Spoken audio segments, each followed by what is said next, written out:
frente al desastroso gobierno que está haciendo Javier Milei, que algunos siguen todavía con el argumento de la expectativa y la esperanza. Bueno, si hay expectativa y esperanza, son sostenidas en un pensamiento mágico, más que en la realidad, porque el desastre de transferencia de recursos de los que menos tienen a los que más tienen ya está consumado. O sea que revertir este desastre va a implicar meses, años. O sea, no sé de dónde se sostienen esas expectativas. Se sostienen también en un peronismo que está en llamas, ¿no? Porque hoy podría considerarse que con las dificultades que tiene de representación parlamentaria la Libertad Avanza, sus propias internas, el desastre económico, la forma de ser del presidente en todos los aspectos, tendría que tener gravísimos problemas políticos. Pero como no hay un plan B, o así pareciera, o una alternativa, da la sensación que es el peronismo en llamas el que le está dando márgenes de maniobra aún al propio Javier Milei. En ese debate está participando de ese peronismo Santiago Cuño, que enarbola una voz crítica, sin eufemismo, respecto de algunas cosas que están pasando en el partido. Viene a la provincia de Córdoba, va a estar el viernes en la capital. El Sindicato Argentino de Trabajadores de la Industria Fiderea será la sede de la charla que va a dar Santiago Cuño, a quien saludamos del programa Así Son las Cosas de Río Cuarto, la capital alterna de la provincia de Córdoba. Santiago, un gusto. Mi nombre es Guillermo Jeremía. ¿Cómo le va? Un placer. Muchísimas gracias por la comunicación. Muy amable. ¿Cómo se calificaría usted, Santiago? ¿Cómo políticamente me refiero? Tal cual nos enseñó el teniente general Perón, nacionalista y peronista. Primero la patria, después el movimiento. Bueno, y el peronismo, ¿por qué está en este debate tan caliente, en llamas, que le da tanto margen a Milei, no? Primero hay que definir qué es el peronismo para poder ser tan genérico y abarcativo, porque estamos llenos de expresiones que son autorreferenciales en materia de peronismo, que por supuesto no lo son, ¿no? Son autopercibidos peronistas. El peronismo es bien claro, está definido, tiene características indubitables que hay que transitar fuera de ser llamado peronista, y entre ellos las categorizaciones tienen que ver, por ejemplo, con que somos la tercera posición. No puede haber alguien que diga que el peronismo es capitalista. Hay alguien que anda diciendo eso. No podemos ser socios de genocidas, no podemos estar del lado de ninguna expresión del odio hacia el ser humano, hacia la actividad del mal que tiene que ver con la negación de la justicia social y la hermandad de los pueblos. Y hay algunos que dicen que somos socios del criminal genocida nazi, criminal de guerra de Netanyahu, o que podemos ser socios de los reivindicadores de Astiz.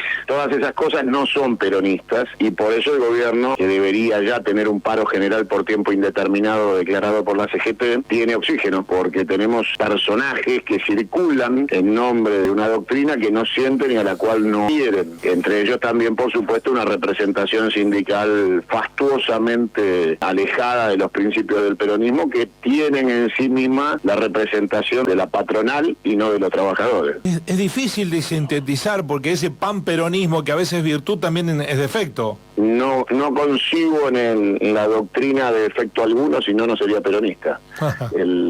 La realidad es que la doctrina tiene obviamente instrumentos que se ayornan por una cuestión lógica que tiene que ver con las metodologías y la inserción de nuevas tecnologías y desarrollos que hacen a la nueva etapa de la justicia social en el siglo XXI frente a los nuevos desafíos del trabajo. Pero la doctrina y el dogma se modifican en cuanto a instrumentos, no en cuanto a contenidos. El peronismo no dejará de ser nunca la tercera posición y de estar entre los países no alineados en vías de desarrollo, tercer mundo. Nuestro lugar es bien claro, no tenemos nada que ver con el capitalismo salvaje y criminal del capital de la usura, por eso cantamos combatiendo el capital y no modificamos la marcha. Cuando habla de esto, ¿qué está criticando Cristina?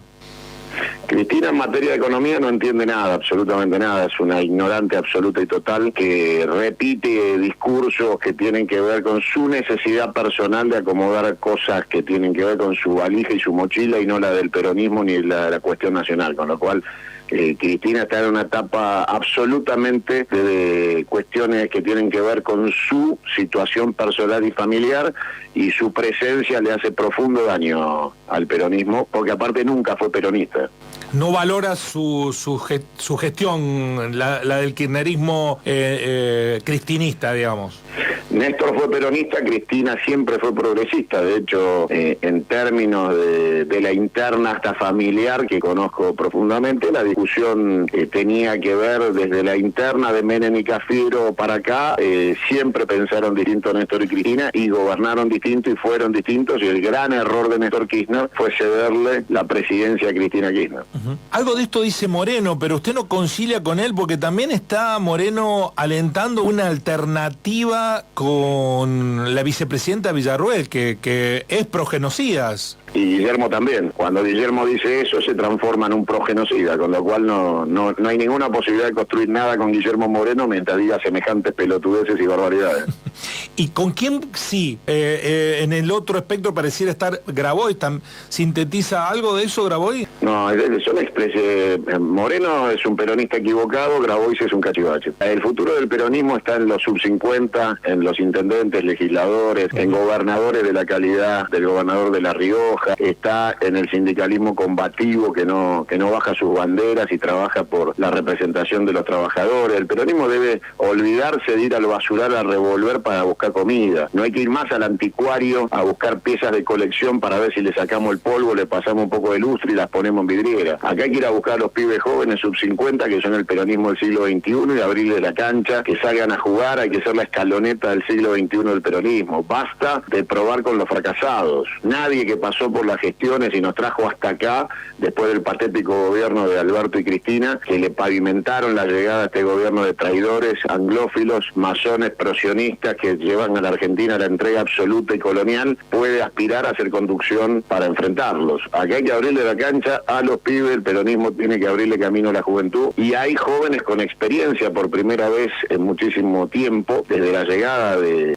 las ciencias intangibles que tienen que ver con la comunicación y todo lo que tiene que ver con el final de la analogía y obviamente la llegada de generaciones nativas digitales, en donde nuestros hijos empezaron a enseñarnos a nosotros un montón de contenido que nosotros desconocíamos. Es tiempo de renovar la conducción y dejar paso a aquellos que entienden con claridad los desafíos del siglo XXI, porque son los nativos de este tiempo. Así que lo que tenemos que hacer, los que tenemos más de 50, con humildad, es empezar a buscar los referentes que no provengan del basural. Hay que dejar de revolver nombres que están tirados en el basural y empezar a construir la posible identidad de los nuevos, y no seguir llenándole la cabeza a la gente con estos nombres que vos tirás, que son directamente, algunos son del geriátrico y otros son directamente del basural. Hablando de nombres, viene a la provincia de Córdoba, hay un peronismo cordobesista. ¿Lo ve a Yarlora como una alternativa? Insisto, nadie de lo que tiene que ver con la administración del fracaso puede tener futuro. Un gobernador que se sienta con este presidente a pactar y negociar la entrega de la patria no puede ser nunca referente. Hay que terminar con los republicanos traidores y centralistas unitarios del modelo de transferencia de la renta. Lo que hay que buscar son gobernadores, hay que terminar con este modelo republicano de expoliación que tiene centro de gravedad en la ex capital federal, que es el municipio 136 que nos pertenece a los bonaerenses y que vamos a recuperar, que es la ciudad de Buenos Aires. Con este modelo de expoliación y de saqueo, como decía Perón, hay dos corrientes del occidente, la corriente anglófila y la corriente hispánica. Nosotros somos de la corriente hispánica y latina, que viene desde la antigua Grecia por el Mediterráneo. No tenemos nada que ver con la anglofilia, no tenemos nada que ver con el capitalismo anglófilo ni con el occidente anglófilo, y todos aquellos gobernadores, legisladores, intendentes, sindicalistas que se reporten el 4 de julio a hacerle la veña al mundo anglófilo, anglosajón, a ponerse a disposición de un proyecto norte-sur, a ponerse a disposición de los actos criminales que llevan adelante el occidente anglófilo, llamándose a sí mismo el área libre del mundo, los países de la libertad, que son aquellos que tienen tras sus espaldas el genocidio, el saqueo, el robo, la violación de los derechos humanos, que son los que sostienen su modelo económico, no pueden ser llamados peronistas. Los gobernadores que quieran tener futuro deben sublevarse de manera confederada, deben reclamar la coparticipación, que está vencida la ley de coparticipación, deben dejar de aportar al modelo central unitario republicano y deben plantear la reforma de la Constitución transición para ir al modelo confederal y salir de la República. Con lo cual Yarlora creo que está muy cómodo viniendo a buscar cada tanto algún cheque a la capital, y en ese concepto tan unitario y de transferencia de la renta no deja de ser uno más de los que ha fracasado. Santiago, usted ha sido uno de los más críticos de este gobierno en todos los términos, tiene un estilo comunicacional directo, sin eufemismo, agresivo. Sin embargo, ni lo mencionan. ¿Por qué? Sí, primero que yo no soy agresivo, yo llevo el nivel de conflicto al nivel de la agresión. Ajá. O sea, tenemos la capacidad de respuesta para un gobierno violento que está destruyendo las bases de la sociedad argentina, porque su objetivo es partir y dividir la Argentina y secesionarla, destruir su concepción de patria y llevarnos a hacer Yugoslavia o Palestina. Frente a eso, los niveles de respuesta hacia este gobierno de ocupación tienen que ver con la violencia con la que actúa.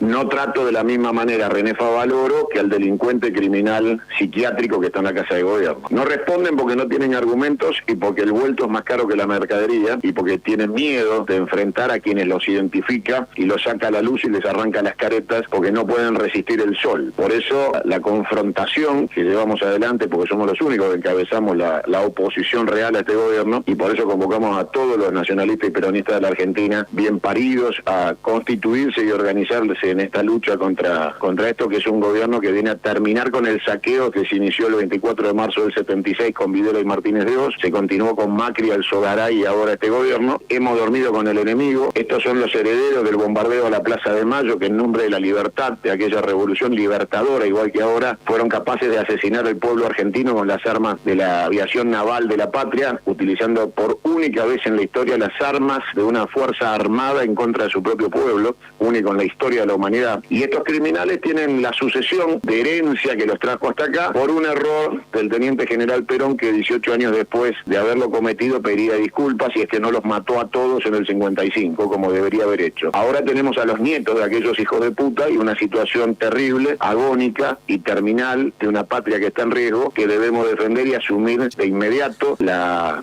etapa de organización para terminar con este gobierno. Pedimos el juicio político, queremos la Asamblea Legislativa y el final inmediato de este gobierno en la Argentina. Santiago, disculpe que corrija la plana, a lo mejor no me expliqué bien, no lo conozco, no hablaba de su persona como agresivo, sino de su discurso. No me refería a su persona, sino al discurso. Pero es que me hago cargo, el discurso define mi acción y tiene que ver con la categorización y adjetivación de los criminales que nos conducen. Yo no tengo problema de hacerme cargo de lo que digo, todo lo contrario, lo digo con íntima convicción y actitud militante. Son criminales, son un gobierno de ocupación, vinieron a saquear la Argentina, son delincuentes, y quien está en la Casa de Gobierno es un esquizofrénico psiquiátrico, con lo cual no solo no me escapo de las definiciones, sino que las repito con convicción para que quede claro. Lo que pasa es que esto no es un ejercicio de agresión, sino una calificación. Y esa calificación tiene fundamento que te estoy dando, y que pueden ser mucho más simples de entender. El fenómeno de transferencia de la renta no es entre los sectores más pobres y más ricos, es desde el interior, desde las tripas de la Argentina hacia el exterior. En este momento en la Argentina no hay, por ejemplo, posibilidad que un empresario pyme tenga una transferencia de alguna cueva donde va a descontar cheques, porque el dinero está yendo el 100% de la liquidez en pesos al contado con litis para llevarse los dólares de la Argentina. Con lo cual, en este momento, lejos de, eliminar el circulante en materia de actividad económica, que eso está pasando porque la decisión es una recesión criminal con hambre y desempleo, eso se transforma en que los más ricos de la Argentina se van al contado con litis con sus pesos a llevarse los dólares fuera del país. Bueno, eso se llama transferencia de la renta, es un delito criminal, es usura, y los argentinos, por más que estén en una etapa de shock de primer round, donde les pegaron una trompada en el medio de la jeta, tienen que reaccionar porque ya llegó el segundo semestre de Macri, donde los argentinos la van a pasar mucho peor, van a ser pobres e indignos, y es el momento de reaccionar, porque si no, aquellos que caigan en la indigencia no van a tener pasaje de vuelta. Pero recién mencionó algo que me quedó en pendiente. ¿Cuál es el vuelto que temen los libertarios ante sus críticas, Santiago? Se van a cumplir las profecías de Parravicini y de Honorione. Estamos en etapa de profecías y y por eso el loco psiquiátrico, enfermo mental como calificación médica y no como insulto, se preocupó en buscar aquello que le explicaran las profecías. La realidad es que soy punto de organización, y ese punto de organización y ese despertador de la conciencia de los argentinos, ellos a eso le temen a la reacción, están cómodos con los traidores, con los discursos de Moreno o de Daer, pactando la paz social de la CGT, abandonando a los trabajadores frente a realmente alguien que despierta conciencias y organiza a los sectores del trabajo y los sectores de los estudiantes, a los sectores de la familia. Para ellos es un problema porque ellos son obviamente un proyecto de disolución nacional, y lo que buscan es que del otro lado existan pseudo autopercibidos dirigentes que estén dispuestos a negociar con este gobierno la entrega de la patria. No es mi caso, y tengo suficiente conocimiento sobre el personaje psiquiátrico y su gobierno para poder, como te dije, poner las caras al sol y que esto se termine. Bueno, en eso estamos, tenemos la paciencia táctica, sabemos cuál es el momento oportuno y estamos construyendo la masa crítica para el día en que las condiciones se den naturalmente, porque no hay que forzarlas, pero finalmente sea una caída y final de este gobierno. Santiago, por lo que he escuchado de usted mismo, asume que fue uno de los primeros que invitó a participar de programas de televisión a un ignoto economista como era en su momento Javier Milei, y que construyó, no sé si una relación de amistad o de conocimiento próximo. ¿Milei maneja el país o lo están manejando a Milei? Yo no fui uno de los primeros, fui el primero. La situación de este muchacho, como te defino, es un esquizofrénico, tiene problemas psiquiátricos, la esquizofrenia es un problema psiquiátrico y tiene otras caracterizaciones complementarias de carácter psiquiátrico que te podría describir. Este muchacho no conduce ni una calecita, ha sido el mascarón de prueba de grupos de delito, de delincuentes que forman parte del gobierno de saqueo, que se han hecho del poder con la cara de este imbécil y llevan adelante esta tarea que es la de entregar a la patria de los argentinos a su disolución. Es un instrumento, es un títere, es un mascarón de proa que utilizan descarnadamente para esta situación lapidaria en términos de el progreso que han tenido el enemigo liberal en la Argentina y la anglofilia en la destrucción de las bases culturales del ser y de la identidad, hábitos y costumbres de la clase media argentina, motor del ascenso social de clase, que está absolutamente destruida, que está siendo confiscada y va a ser aniquilada. Han venido a destruir la Argentina y a africanizar nuestra economía. ¿Y quiénes son los verdaderos dueños del poder hoy, los que están manejando a Milei? Eurnequian. Eurnequian es el padre de esta criatura, es el inventor de este fenómeno de saqueo, es un empleado de la corona británica, un traidor a la patria y un saqueador que ha sido toda su vida un empresario contratista del Estado. Se le suman obviamente todos los grupos económicos concentrados. Basta ver lo del puerto en Río Negro para entender que está hecho a la medida de Techín. Son los de siempre saqueando a los de siempre. Lo que pasa es que han conseguido alguien que tiene las características necesarias que no tenía Macri. Macri era un grupo empresario dentro de un saqueo empresario. Este es un empleado de los empresarios que no les trae problemas y por eso les es mucho más funcional que Macri.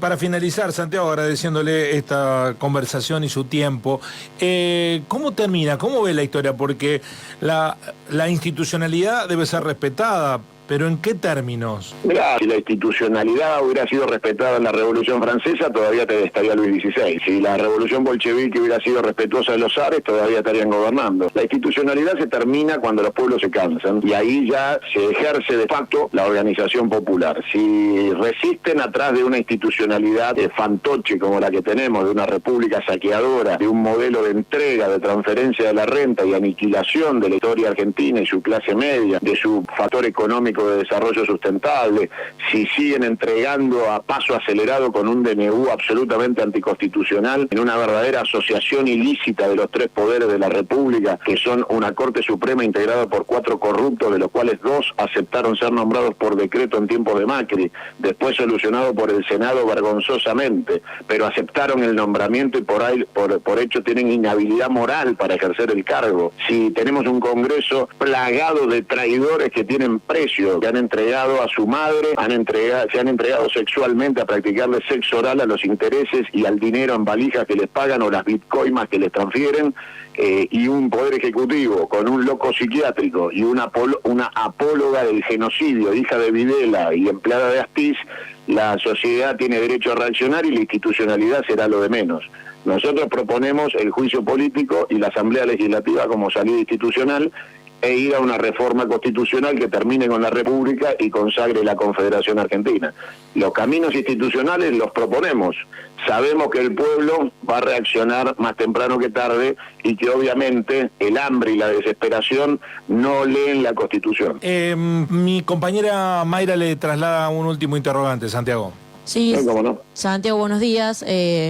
En la última consulta, esto que venía hablando recién del fracaso de los triunfadores y el cansancio del pueblo, que pareciera que el pueblo hoy en día ve como triunfadores al fracaso, digamos, al fracaso que vemos o al fracaso que nos llevan como pueblo. Hay un sector de la sociedad que lo ve como triunfo. ¿Cómo se revierte eso? Mirá, la verdad que los sanos no tienen tiempo cuando luchan de atender a los enfermos. Así que los que estén enfermos y se vean identificados con este proceso de saqueo y traición a la patria, serán los habitantes de un territorio poblado sin patria. Nosotros somos del mismo territorio, pero somos los patriotas, con lo cual no nos vamos a detener a tratar de persuadir a una persona enferma de que se sane en el proceso de combate. Estamos en la batalla del buen combate, estamos reclutando sanos y patriotas. No perdemos tiempo en dialogar con aquellos que son parte del saqueo. Sería ridículo que nos planteáramos tratar de convencer a Villarroel de que Astiz es un genocida, asesino y cagón que no tiró un solo tiro en las Georgias y se entregó de manera miserable a los ingleses. Villarroel es la basura que es y nosotros somos lo que somos. Así que no hay diálogo con el enemigo, no perdemos tiempo. Y aquellos que crean que entregar la patria y ser una colonia es una decisión de vida personal que lo favorece, que le importa nada la identidad de su territorio y su pueblo, y no se siente parte de la patria del pueblo de los argentinos, no pertenece a la Argentina, es simplemente un habitante con documento y no es nuestro problema. No vamos a perder un solo segundo. En mi caso soy bonaerense, soy heredero de Juan Manuel de Rosas, somos las mazorcas de la provincia de Buenos Aires, tenemos identidad e historia y obviamente queremos la batalla de Caseros II para poder replantear la Argentina en este siglo XXI, dándole final a aquel episodio dramático de la historia argentina donde un traidor como Urquiza, con un ejército de portugueses mercenarios contratados, vinieron a dar batalla al restaurador de las leyes, que era Juan Manuel de Rosas. Bueno, nosotros queremos la Argentina confederada y rosista, y queremos la de Facundo, la de Güemes. Nosotros sabemos lo que queremos, la tenemos muy clara y no vamos a estar perdiendo tiempo en aquellos que andan por ahí pululando sobre la base del odio y la construcción de la entrega, tratando de convencerlos. La verdad que los que se quieran ir sumando mientras nos vean marchar, que se sumen desde los costados del camino, porque hay una sola manera de defender la patria, que es terminar con este gobierno y todo lo que representa, porque esto no es una cuestión de gobierno, no es una discusión institucional, esperar que este gobierno se termine. Esto es la destrucción de la patria minuto a minuto. Mientras estamos charlando, el DNU sigue vigente y siguen entregando el litio, el agua potable, la pesca, el petróleo, el gas. Todo está siendo aniquilado. La destrucción de los derechos del trabajo, de los trabajadores, los derechos a producir y generar riqueza, que es la pequeña y mediana empresa.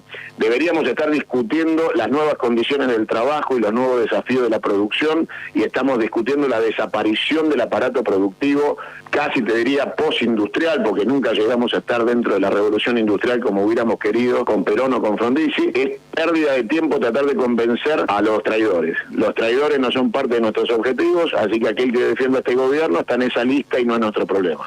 Santiago, oyentes que coinciden en preguntarle si cree, porque maneja de medios y conoce los rituales mediáticos, si cree que lo de Alberto es para taparlo de la visita de los diputados a los genocidas o es producto de las inconductas del expresidente. Alberto es un inmoral y puede haber cometido el delito que se le imputa, pero aún así sería obviamente un delito menor frente a alguien que violó 2 monjas francesas, ejecutó cientos de miles de compañeros y formó parte del genocidio de la ESMA como Astiz. O sea que si Alberto tapa Astiz, este pueblo no merece respirar. Muchísimas gracias, Santiago, por este tiempo que nos ha dedicado. Muy amable. Un fuerte abrazo, un saludo a toda la docta. Estamos ya en pocas horas más en Córdoba para estar el 9 en Córdoba Capital, el 10 en La Falda y el 11 en Pilar, así que va a ser un placer compartir con ustedes. Muchísimas gracias. Santiago Cuño, referencia de un espacio que cobra más dimensión mediática a partir de la acumulación de yerros, ¿no?, que se están cometiendo de distintos lugares del ejercicio de la política. No tengo que reinterpretar a Cuño. Creo que ha sido lo suficientemente claro. Se puede o no adherir con su estilo comunicacional, se puede o no adherir con responsabilidades en el pasado reciente y lejano de la Argentina. Lo que no se puede ignorar que es un fenómeno por ahora comunicacional que veremos si trasunta en lo político. Viene a la provincia de Córdoba, no va a visitar Río Cuarto en esta oportunidad, va a estar en Córdoba Capital el próximo viernes a las 18 en el Sindicato Argentino de Trabajadores de la Industria Fidera, en David Luque 376 en el barrio General Paz, y los organizadores que nos ofrecieron la oportunidad de hablar con él están recibiendo inscripciones para participar de esa charla al 351 25 09 623. Reitero, 351 25 09 623. Así son las cosas. Así son las cosas, conciencia y verdad.